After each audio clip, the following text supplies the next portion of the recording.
वल्क़लमि वमा यस्तुरून। नाज़रीन अस्सलामु अलैकुम वरहमतुल्लाहि वबरकातुहू। सीधी बात की ताज़ा तीन खबरों में आप लोगों का इस्तकबाल है। आइए नाज़रीन सबसे पहले आज की सुर्खियों पर नजर करते हैं। अमरीकी एक्सपर्ट का दावा, साल 2014 आम इंतखाबात में ईवीएम में की गई थी धांधली। जेलों में बंद 3 में से एक जेर समात कैदी या तो दलित हैं या आदिवासी। मेरे पास है राफेल से मुतालिक कागजात, पढ़ने के बाद करूंगा प्रेस कॉन्फ्रेंस, अन्ना हजारे का बयान। असदुद्दीन ओवैसी उत्तर प्रदेश की एक लोकसभा सीट पर भी लड़ सकते हैं इलेक्शन। जम्मू रोहिंग्या पनाहगुज़ीनों के खिलाफ बजरंग दल कारकुनान का एहतिजाज। बीजेपी रुकन असेंबली साधना सिंह का सर लाने वाले को 50 लाख का इनाम, बीएसपी रहनुमा का ऐलान। सफाई मुलाजिम की मौत पर दिल्ली के चीफ सेक्रेटरी को नोटिस। रोक सकने वाला हुक्मरान क्या बहादुर होता है, बिहार तेजस्वी यादव का बयान।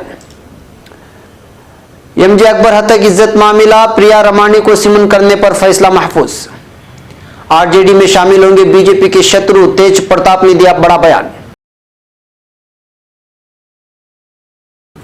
नाज़रीन अस्सलामु अलैकुम वरहमतुल्लाहि वबरकातुहू। सीधी बात की ताज़ा तरीन खबरों में आप लोगों का इस्तकबाल है। मैं अंसार अजीज नदवी कौम की यानी कौमी खबरें 10 खबरें लेकर के मैं आप लोगों की खिदमत में हाजिर हूँ जो अहम तरीन हैं।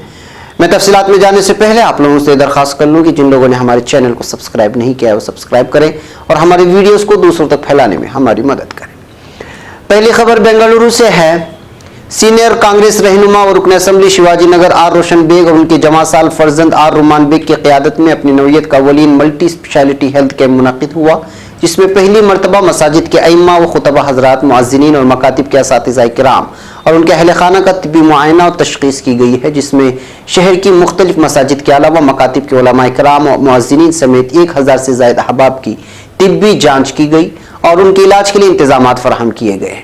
इस हेल्थ कैंप के रूह रवां जनाब आर रोशन बेग ने कहा कि उलमा व खुतबा हजरात को अरबी पढ़ाने तक महदूद रखा जाता है, इनकी सेहत की फिक्र अब तक नहीं हुई थी, इसलिए उन्होंने मसाजिद के अइम्मा व खुतबा, मुअज्जिनीन और मकातिब के असातिज़ा उनके पूरे अहले खाना के लिए एक कैंप मुनक़िद किया है। इस कैंप में हिस्सा लेने वालों के लिए जुमा से बोरिंग एंड लेडी कर्जन अस्पताल और गोशा अस्पताल में आरोग्य कार्ड बनाने का नज़्म भी किया जा रहा है। इनके मुताबिक इस कैंप के लिए उन्होंने अपने रुफ़क़ा के साथ तकरीबन 2 महीनों से तैयारियों का आगाज़ किया है। जनाब रोशन बेग ने कहा कि जिस तरह उन्होंने बेंगलुरु में हज कैंप की इब्तिदा की थी जो कौमी सतह पर न सिर्फ मकबूल बल्कि रोल मॉडल साबित हुआ, इसी तर्ज पर वो चाहते हैं कि उलमाए किराम के लिए हेल्थ कैंप का यह तस्वुर पूरे मुल्क में मकबूल हो और उलमाए किराम को फायदा पहुंचे। उन्होंने ऐलान किया है कि अनकरीब जेपी नगर और यशवंतपुर में भी इस तरह के कैंप मुनाकिद होंगे, जिसमें करीबी इलाकों के मसाजिद और मकातिब के उलमा, मुअज्जिनीन और असातिज़ा को शरीक किया जाएगा। उन्होंने कहा कि इनके साथ हुबली, धारवाड़, बेलगाम और समेत रियासत के दीगर अजला में भी इस तरह के कैंप करने का मनसूबा तैयार किया गया है। इन हेल्थ कैंपों के लिए उलमाए किराम, मुअज्जिनीन, उनके अहले खानों को लाने और ले जाने के लिए गाड़ियों का नज़्म भी किया जाएगा। जनाब रोशन बेग ने कहा कि वो खिदमत कल को इबादत की तरह करते हैं और आज उन्हें जो मकाम मिला है उसके लिए गरीबों और हाजियों की दुआएं भी जिम्मेदार हैं। जनाब रोशन बेग ने आवाम से गुजारिश की कि वो आरोग्य कार्ड जरूर बनाएं। अब खबर नई दिल्ली से। एक अमरीकी साइबर एक्सपर्ट ने दावा किया है कि इलेक्ट्रॉनिक वोटिंग मशीन यानी ईवीएम को हैक किया जा सकता है। वीडियो कॉन्फ्रेंसिंग के जरिए पीर को हैकर ने कहा कि ईवीएम को हैक करना मुश्किल है लेकिन ये नामुमकिन नहीं है। वहीं इलेक्शन कमीशन ने ईवीएम हैकथॉन पर सख्त रद्द-ए-अमल जाहिर किया था। इलेक्शन कमीशन ने कहा कि वो मामले में लीगल एक्शन लेने पर गौर कर रहा है। बीजेपी ने इस मामले में कांग्रेस पर तनकीद की है। पार्टी ने कहा कि कांग्रेस नरेंद्र मोदी को हटाने के लिए किसी की भी मदद ले सकती है। हैकर ने दावा किया कि ट्रांसमीटर के जरिए बगैर किसी ब्लूटूथ और वाईफाई के ईवीएम को हैक किया जा सकता है। यही नहीं, हैकर का दावा है कि 2014 के आम इंतखाबात में ईवीएम में बदउनवानी की गई थी और महाराष्ट्र, उत्तर प्रदेश और गुजरात के इंतखाबात में भी धांधली हुई है। माहिरीन का कहना है कि बीजेपी लीडर गोपीनाथ मुंडे को ईवीएम हैकिंग के बारे में इत्तला थी, इसलिए 2014 में उनका कत्ल कर दिया गया। दावा किया गया है कि दिल्ली इलेक्शन में बीजेपी के आईटी सेल के जरिए किया गया ट्रांसमिशन पकड़ में आ गया था, इसलिए उसे रुकवा दिया गया और बीजेपी इलेक्शन हार गई। अब खबर नई दिल्ली से। हिंदुस्तान की जेलों में एससी और एसटी की तादाद उनकी आबादी के मुकाबले काफी ज्यादा है। एक नई स्टडी में इसका इंकिशाफ हुआ है। हिंदुस्तान की आबादी में एससी और एसटी कम्युनिटी के लोगों की तादाद 24% है, लेकिन जेलों में 34% से ज्यादा कैदी एससी और एसटी कम्युनिटी के हैं। इस पर criminal justice in the shadow of caste के नाम से एक report national Dalit movement for justice और national centre for Dalit human rights के जरिए मुश्तरका तौर पर तैयार की गई है। इसमें काफी सारी जानकारी नेशनल क्राइम रिकॉर्ड्स ब्यूरो यानी एनसीआरबी के आदाद शुमार पर मबनी है। रिपोर्ट में यह भी बताया गया है कि कुछ रियासतों में उनकी कुल आबादी और जेलों में एससी एसटी के फीसद के बीच आदमी मुसावात आला सतह पर है। इसमें कहा गया कि आसाम, तमिलनाडु, महाराष्ट्र और राजस्थान की कारकर्दगी सबसे खराब है। मिसाल के तौर पर तमिलनाडु में यह फर्क 17% है। तमिलनाडु में 38% जेर समात कैदी या तो SC/ST हैं या ST से उनका ताल्लुक है, जबकि रियासत की कुल आबादी में उनका हिस्सा 21% ही है। अब खबर महाराष्ट्र से। सामाजिक कारकुन अन्ना हजारे ने सुप्रीम कोर्ट के हुक्म के बावजूद लोकपाल बिल 2013 को नाफिज न करने पर मरकज की मजम्मत की है। पीर के रोज उन्होंने इंसिदादी बदउनवानी कानून को नाफिज करने और किसानों से मुतालिक मुतालबात को लेकर 30 जनवरी से भूख हड़ताल का ऐलान किया है। हजारा ने कहा कि अगर लोकपाल होता तो राफेल स्कीम नहीं हुआ होता। उन्होंने कहा कि उन्हें लगता है कि मुल्क पर आमिरियत की तरफ जाने का खतरा मंडरा रहा है। काबिल गौर है कि गुज़श्ता 8 सालों में लोकपाल के मुतालबे को लेकर अन्ना हजारे की तीसरी भूख हड़ताल होगी। साल 2011 में अन्ना पहली मरतबा दिल्ली के रामलीला मैदान में भूख हड़ताल पर बैठे थे। हजारे ने कहा, अगर लोकपाल होता तो राफेल जैसा स्कीम न हुआ होता। मेरे पास राफेल से मुतालिक मुताद्दिद कागजात हैं। मैं 2 दिन में उनका मुताला करने के बाद दूसरी प्रेस कॉन्फ्रेंस करूंगा।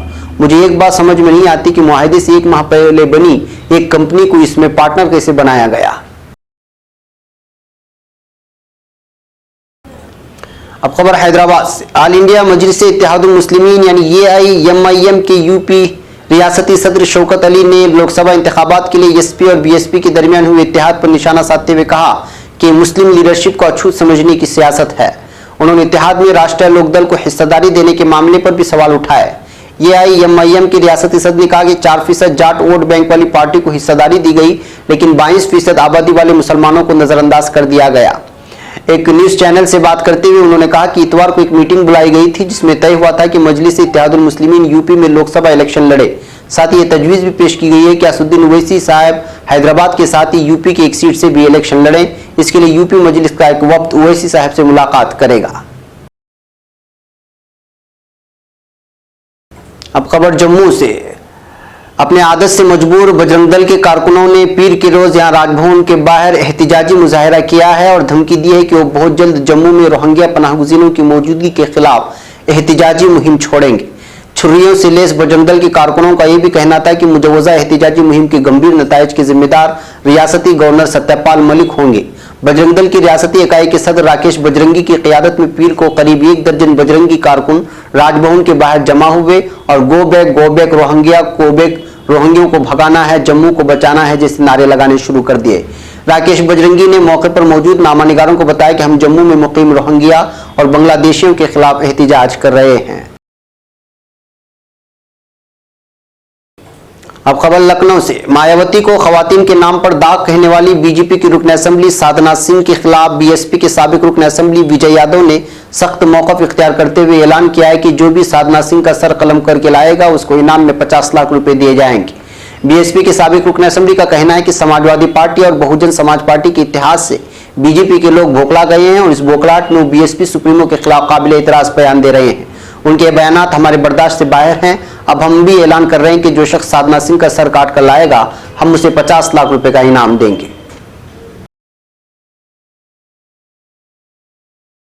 अब खबर नई दिल्ली से। कौमी इंसानी हकूक कमीशन ने शिमाली दिल्ली के तम्मारपुर में एक नाले की सफाई के दौरान सफाई मुलाजिम की मौत से मुतालिक मीडिया रिपोर्टों का नोटिस लेते हुए दिल्ली के चीफ सेक्रेटरी को नोटिस जारी किया है।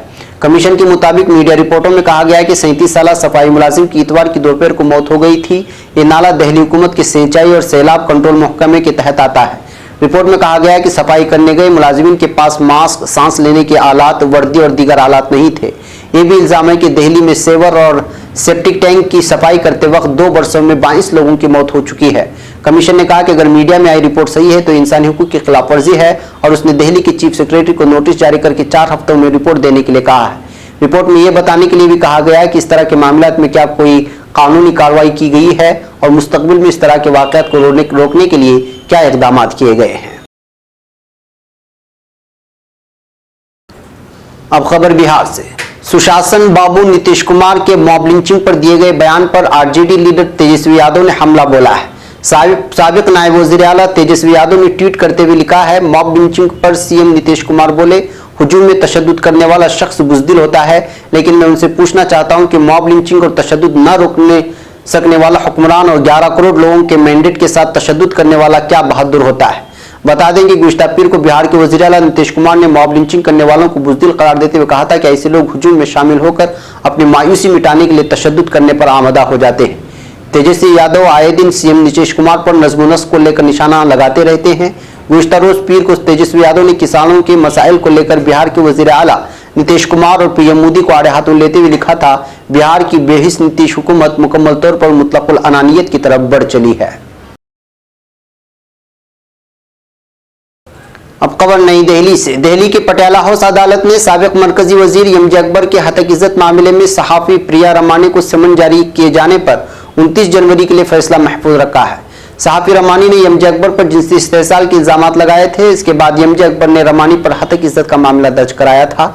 एमजे अकबर ने जिनसी इस्तेहसाल के इल्जाम लगाए जाने के बाद गुज़िश्ता बरस 17 अक्टूबर को वजीर ममलिकत बराए खारिजी उमूर के ओहदे से इस्तीफा दे दिया था। Additional chief metropolitan magistrate Samad Vishal ने इस मामले में एमजे अकबर के खिलाफ एडवोकेट गीता लोथरा की जरह के बाद फैसला महफूज रख लिया है। एक और खबर बिहार से। बीजेपी के सीनियर लीडर शत्रुघ्न सिन्हा का आरजेडी में शामिल होने को लेकर खबरें तेज हो गई हैं। इस मामले में आरजेडी लीडर पार्टी सदर लालू प्रसाद यादव के बेटे तेज प्रताप सिंह ने एक बार फिर बयान दिया है। उन्होंने मीडिया से बात करते हुए कहा, मैं शत्रुघ्न सिन्हा से वक्त वक्त पर बात करता रहता हूं। मैं मुंबई में उनके घर भी जा चुका हूं। अगर वो आरजेडी में आना चाहते हैं तो मैं उनका इस्तकबाल करता हूं। वो हमारे जनता दरबार में आ जाएं। तेज प्रताप सिंह ने यह बयान अपनी पिछली राय पर दिया है, जिसमें उन्होंने कहा था कि शत्रुघ्न सिन्हा का आरजेडी में खुशामदीद है। तेज प्रताप का यह बयान ऐसे वक्त में आया है जब बीजेपी शत्रुघ्न सिन्हा पर कार्रवाई करने की तैयारी में है। कलकत्ता में मुनक्किदा टीएमसी की यूनाइटेड इंडिया रैली में शत्रुघ्न सिन्हा के शामिल होने के बाद बीजेपी का शत्रुघ्न सिन्हा को लेकर बयान आया था। बीजेपी के तर्जुमान राजीव प्रताप रेड्डी ने प्रेस से खिताब करते हुए कहा था कि शत्रुघ्न सिन्हा ने सारी हदें पार कर दी हैं। उन्होंने पीएम मोदी को निशाने पर लिया है। उनके खिलाफ जल्द कार्रवाई की जाएगी। नाज़रीन, ये थी आज की ताज़ा तीन खबरें। अगली ताज़ा तीन खबरों के साथ फिर आपसे मुलाकात होगी। हमारी पूरी टीम को यहाँ पे इजाज़त दी। इजाज़त से पहले आपसे दरख्वास्त कर लें कि जिन लोगों ने हमारे चैनल को सब्सक्राइब नहीं किया है वो ज़रूर सब्सक्राइब कर लें और हमारी वीडियोज़ को दूसरों तक पहुँचाने में हमारी मदद करें। अस्सलामु अलैकुम रहमतुल्लाहि व बरकातुहू।